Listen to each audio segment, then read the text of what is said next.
baba lawyer atatoa hela wapi? Hawa wasichana walia hapa ambaye hawajaolewa, ukimuuliza unataka kuolewa na nani, atakwambia God fearing, tall, dark and handsome, financially stable. Ina maana wewe kama hauna hela hata uchaguliwi. Hakuna anayesema nipe mtu tujenge naye, hapana. Wote wanasema nipe financially stable, mtu ambaye yako stable. Hata wamama walia hapa, angalia watoto uliowazaa bila hela, kuna sura fulani wanayo.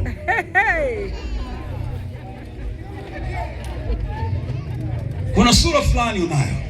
Na ndio maana kwenye kitabu cha Luka 4 mstari wa 18 Yesu alisema kwamba Roho wa Bwana yuko juu yangu, maana amenipaka mafuta kuhubiri habari njema kwa maskini. Walio maskini hawahitaji mwanasiasa aingie kwenye uwanja huu awagawie shilingi 200 kila mmoja. Aliye maskini anahitaji habari iingie kwenye kichwa chake, achukie umaskini, alafu mikono yake ifunguke, aanze kupata rasilimali zake. Sijui kama unanielewa nachokisema. Hebu muangalie jirani yako, mwambie kabla hujatoka dunia hii. Mwambie kabla hujatoka dunia hii lazima umaskini uishe kwako. Nimekuja kumtabiria mtu kabla haujatoka dunia hii. Anayepanga kukuua kabla haujaendesha gari lako akutane na Mungu barabarani. Imani yako ina udhaifu, mbona sikusikii? Anayekupangia kwenda kwenye makaburi kabla haujajenga nyumbani kwako, ili tukija mazishi yako tunaona aibu, hata meza ya kuweka mwili wako hakuna. Yeye anayekuchimbia shimo kabla haujapata mafanikio yako, na aingie kwenye hiyo shimo mwenyewe. Piga vigelegele kama unanielewa nachokisema. Sasa ndio maana nakwambia, huyu mhubiri ya babu sikuja hapa ati kuhubiri kutimiza program. Kuna wahubiri alafu kuna wahubiri. Kuna watu huja kwenye maisha yako wanayageuza.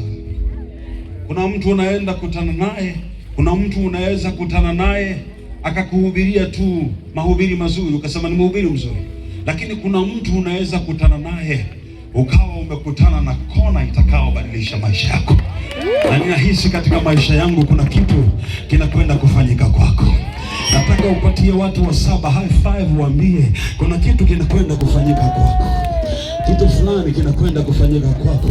Kuna kitu kinakwenda kufanyika kwako. Wapatie high five vizuri, waambie kuna kitu kinakwenda kufanyika kwako. Kuna kitu, drums please stop. Kuna kitu kinakwenda kufanyika kwako. Sijui kama unanielewa.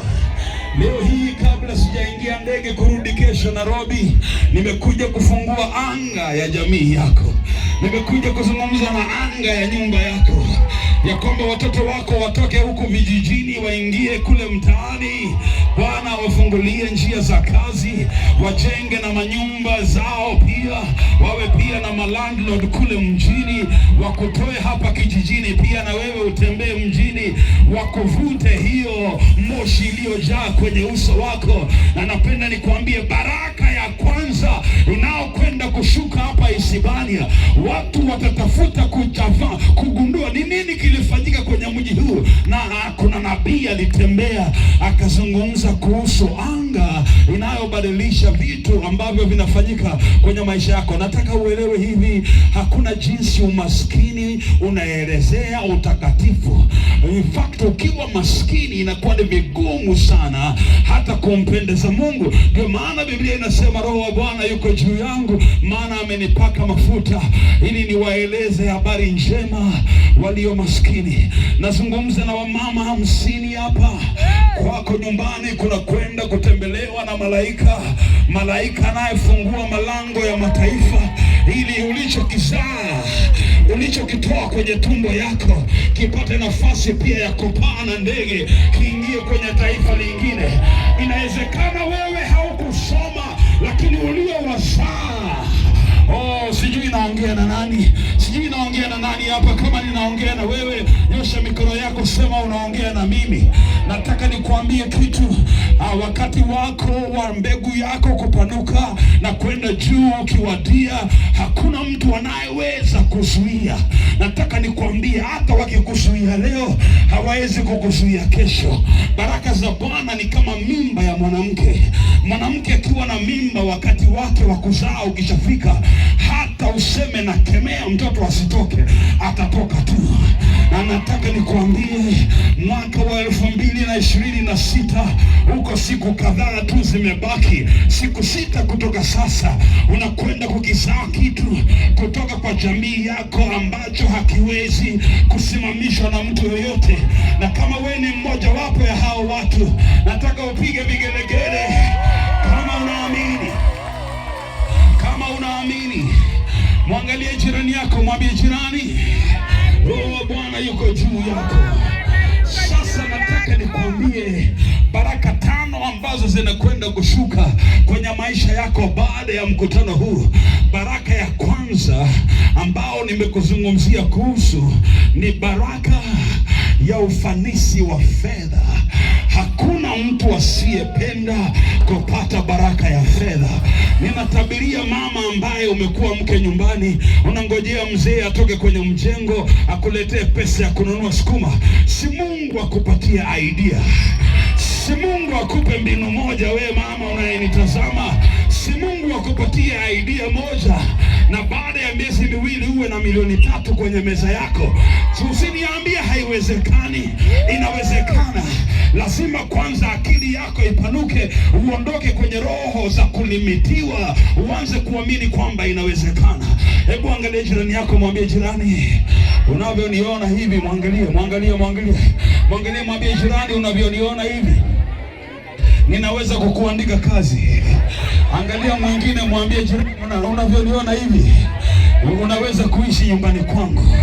Angalia mwingine, unavyoniona hivi, matatu ile utaingia kesho itakuwa ya kwangu. Ile basi utaingia ukienda Nairobi, inawezekana iwe ni ya kwangu. Kuna watu ambao watapanuka kwenye uwanja huu na utapaa kwenye kiwango cha juu sana. Mimi sijui naongea na nani, watumishi wa Mungu, sijui naongea na nani, lakini ninahisi katika moyo wangu wakati wa Isibania umewadia, na Bwana anakwenda kufanya kitu katika maisha ya watu, ili utakapotokezea mwaka ujao kwa mkutano kama huu, utanyosha mikono yako kwa kelele, useme, mtumishi wa Mungu uliyasema mwaka uliopita na yakatokea kwangu mwaka uliofuata. Unanielewa nachokisema? Sema haleluya. Patia watu 7 high five, waambie unapokea hela. Unapokea hela. Unapokea hela. What are you doing? Unapokea hela. Wapatie high five, waambie unapokea hela. Unapokea hela. Haleluya. Unapokea hela. Wangapi wanazipokea? Wangapi wanazipokea? Hata kama hauna mifuko, hebu weka hela kwenye matiti yako. Wengine waeke kwenye kinyasa cha ndani, wengine yaweke chini ya viatu, wengine yaweke ndani ya socks, wengine yaweke kwenye bagi yako. Ninatangaza kwenye mji wa Isibania, Mungu anakwenda kufungua malango ya mbingu. Baraka inakwenda kunyesha juu ya watu, nawe unakwenda kufanyika ushuhuda katikati ya watu ambao wamekujua kwa muda mrefu. Sema yeah! Sema yeah! Sema yeah! Baraka ya pili ni kushindwa kwa kifo cha mapema. Kifo cha mapema. Nataka umwambie mtu kando yako, mwambie, watu watakufa lakini mimi sifi. Sifi sahihi, hapana, sio sahihi. Wanaongojea wakusome kwenye magazeti watangoja sana. Wanaongojea wakuchangie kwa WhatsApp watangoja sana. Nimekuja kama nabii wa Bwana kutoka mji wa Nairobi, nije nitangalie roho wa mauti. Unaweza kumuua yoyote mwingine, lakini walio hapa kuna matumaini. Kuna mbegu ya Bwana ndani yao. Kuna covenant. Kuna maagano ya Mungu iliyo juu yao. Kwenye kitabu cha Zaburi 91 anasema, kwa maisha marefu nitakushibisha. Na sitaki uniangalie ni kama umechelewa, ni kama umechoka kuishi unangojea kufa. Nataka uniangalie kama mtu aliye na hasira, alafu uambie magonjwa ambayo yamejificha kwenye mwili wako. Unaweza jificha popote utakavyo, lakini hauwezi niondoa, maana siondoki sahihi. Wangapi wanaamini hauondoki sahihi? Biblia inasema kilicho na pumzi, kila kilicho na pumzi kimsifu Bwana. Na njia moja ya kuishi maisha marefu ni kukataa kunyamaza. Inawezekana kwamba kelele yako ndiyo itavunja kaburi lako na ikutengenezee nafasi ya kunyosha, nafasi ya kusonga mbele. Wangapi wako tayari? Sijui wangapi wako tayari. Wapatie watu 5 high five, waambie utaishi, utaishi. Waambie utaishi, utaishi, utaishi, utaishi, utaishi, utaishi, utaishi, utaishi. Ujumbe huu sio wa kila mtu. Ajali itafanyika upande wako wa kulia, lakini wewe utakuwa kushoto. Ajali itafanyika kushoto, lakini wewe utakuwa kulia. Ajali itafanyika mbele yako, lakini wewe utakuwa nyuma. Ajali itafanyika nyuma yako, lakini utakuwa mbele yao. Anayetafuta kukuwekea sumu kwenye chakula, na afe yeye na jamii yake, maana wewe na jamii yako Bwana atawashibisha na siku nyingi za kuishi. Kelele yako iwe ya sauti. Nasema kelele yako iwe ya sauti. Nimesema kelele yako iwe ya sauti. Yeye anayesimama kando yako na hapigi kelele, yeye ndio jeneza lake utabeba. Lakini wewe ambaye hauko tayari kulala kwenye jeneza, kelele tumpe Bwana. Nasema kelele.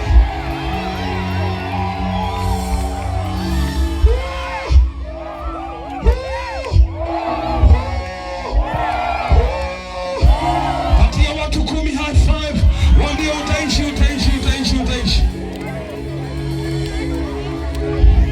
Utaishi, utaishi, utaishi, utaishi, utaishi, utaishi, ndio utaishi, utaishi, utaishi.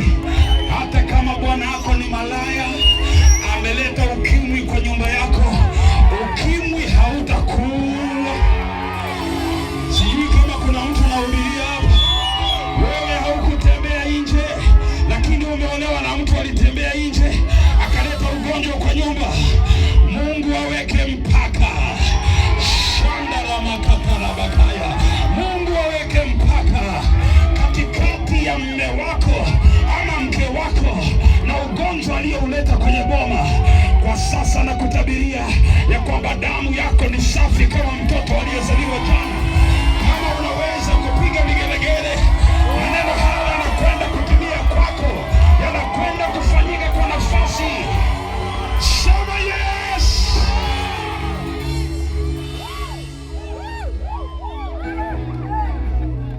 Nisikize nikwambie, mimi nilizaliwa kwa jamii ambao watu walikuwa nakufa kila miaka mitano. Kila miaka nini? Mitano.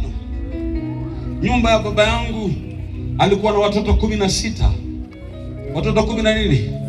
16. Mimi mtoto wa 12 kwa boma 3 za babangu. Kila miaka mitano tunamzika mtu. Kila miaka mitano tunamzika mtu.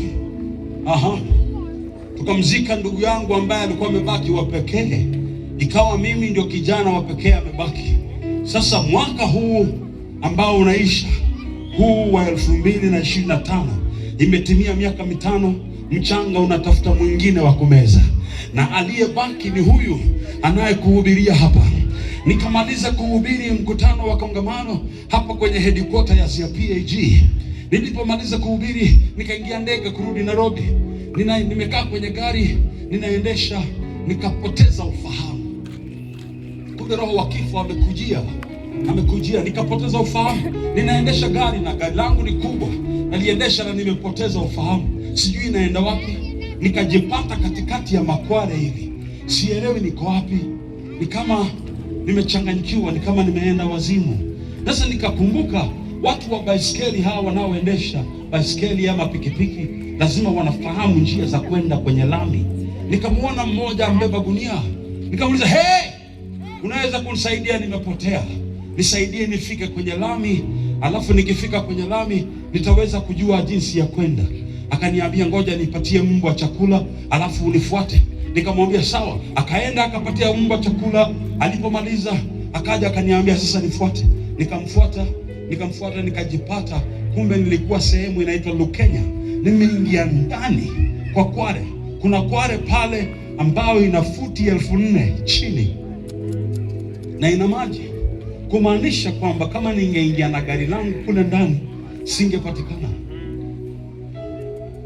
Roho wa kifo alikuwa amekujia mtumishi. Ilikuwa wakati wangu wa kufa na birthday yangu ni kesho. Miaka yangu haijatosha, bado niko mchanga tu. Yes. Nilipoangalia kando yangu ni kwale, nyuma yangu ni kwale, nikasema kama ningesonga hatua moja tu ningetumbukia kule ndani na singepatikana. Hakuna wa jamii angejua ya kwamba niliingia kule ndani. Yule bwana akanitoa kwa barabara, nikamwambia asante. Nikajiona mahali niko, nikamwambia ni sawa, sasa kutoka hapa nitaweza enda.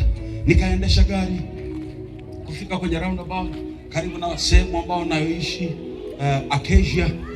Pia ufahamu ukanipotea tena, nikalala kwenye steering. Nimefuatwa na trailer nyuma na kuna trailer mbele yangu, na nimepoteza ufahamu, na gari liko kwa mbio ya kasi, speed ya 120. Kifo kimekujia mbegu, maana kwetu lazima afe mtu kila miaka mitatu. Nikagonga lile gari lilikuwa mbele yangu, gari langu likabondeka kando mbele kabisa, nyuma nikagongwa na trailer nyingine, nikafinyiwa katikati, lakini nikafungua mlango nikatoka, maana mbegu ya Mungu haifi. Sijui kama unaelewa ninachokisema.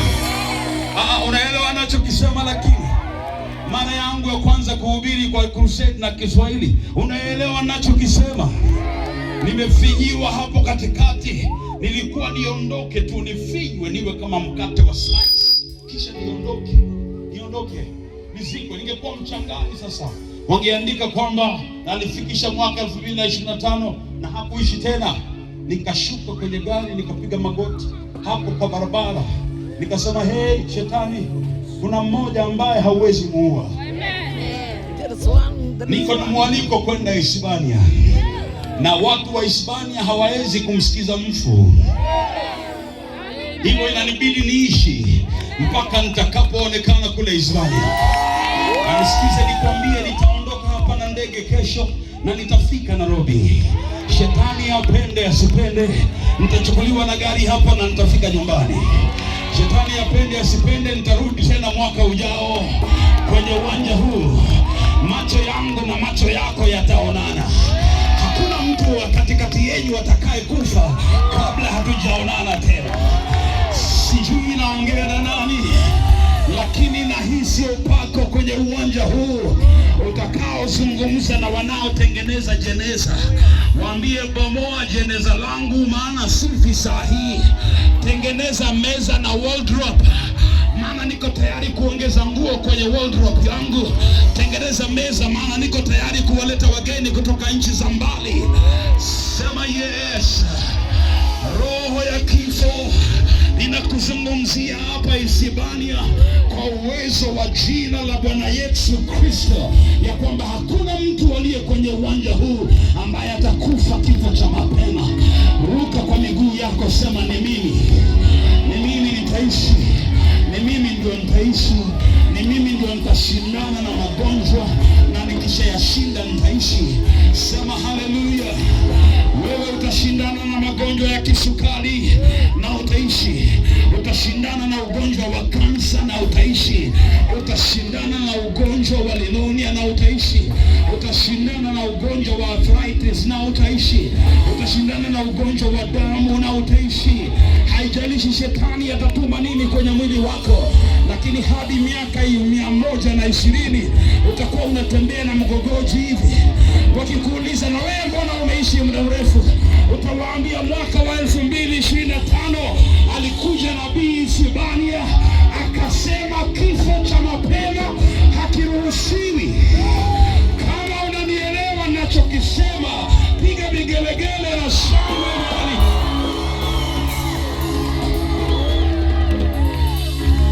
Hebu wapatie watu wa Saba high five. Mwambie tafadhali usikufe. Mwambie tena tafadhali usife. Wapatie high five, mwambie tafadhali usife. Mwambie tafadhali usife. Usife sahihi. Usitoweke sahihi. Usitoweke sahihi. Mwambie usitoweke sahihi. Usitoweke sahihi. Enda ulipe driving school. Enda ulipe driving school. Enda ulipe driving school. Enda ulipe driving school. Enda ulipe driving school. Enda ufundishwe kuendesha gari. Enda ufundishwe kuendesha gari. Enda ufundishwe. Maana wewe utaishi kushuhudia matendo makubwa ya Mungu. Sema hey. Patia watu wa Saba high five, mwambie nenda driving school. Mwambie nenda driving school. Nenda usomee kuendesha gari. Nenda usomee kuendesha gari. Na wengine wenyu na watabiria, enda usomee Kiingereza. Enda usomee Kiingereza. Enda usomee Kiingereza. Maana wengine wenyu kwa miaka yako ya kumalizia, Mungu atakupeleka kwenye mataifa jinsi anavyokupeleka kwenye vijiji. Utaingia Marekani kwa miguu yako. Utaingia UK kwa miguu yako. Utaingia Sweden kwa miguu yako. Miguu yako hiyo, sijui kama una miguu yako. Miguu yako hiyo ndio itaingia. Hiyo miguu yako ndio itaingia. Sio miguu ya mwingine. Na hautakuwa unasoma habari za wengine. Utakuwa unasoma habari zako. Sema hey. Sema hey. Sema hey.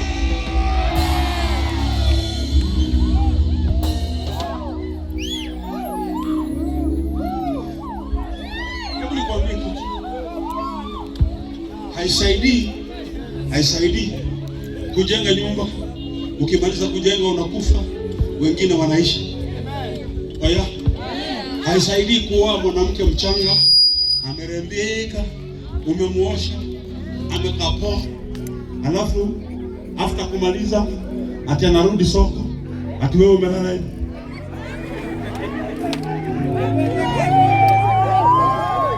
Wanaume wako wapi? Wako wapi wanaume wa Hispania? Wako wapi? Ati umelala hivi. Ati umelala hivi. Nisikize nikwambie, mke wako haumwachi mchanga. Haumwachi mchanga. Wachungaji wa Hispania munisikie, hakuna anayekufa sahihi. Roho wa kifo ana masikio na ana uwezo wa kusikia. Na ninazungumza na vifo barabarani. Nawaambia kuna watu ambao wametengwa kando. Kuna watu ambao wamewekwa kando. Kuna watu ambao Mungu ameweka maki juu ya kichwa chao, ya kwamba hawa hawaondoki kama wanyama. Wewe sio paka, wewe sio mbwa, wewe sio nyoka, wewe sio sungura, na wewe sio mbuzi, na wewe sio ng'ombe. Wewe ni kiumbe kilichoumbwa kwa mapenzi ya Mungu, na mdomo wako unapaswa kuomba Bwana sifa. Ndio maana Daudi alisema, Bwana nikifa mauti hayawezi kukusifu. Inamaanisha kwamba ukiishi lazima uwe na mdomo kubwa, sio ya kusengenya watu, bali ya kutembea katikati ya maadui zako. Na waambia nitamsifu Bwana kila wakati, sifa zake zinakaa kwenye mdomo wangu. Wangapi wanaelewa wanachokisema hapa? Hebu kama uko tayari kuishi maisha marefu, mpatie Yesu vigelegele kwa dakika moja.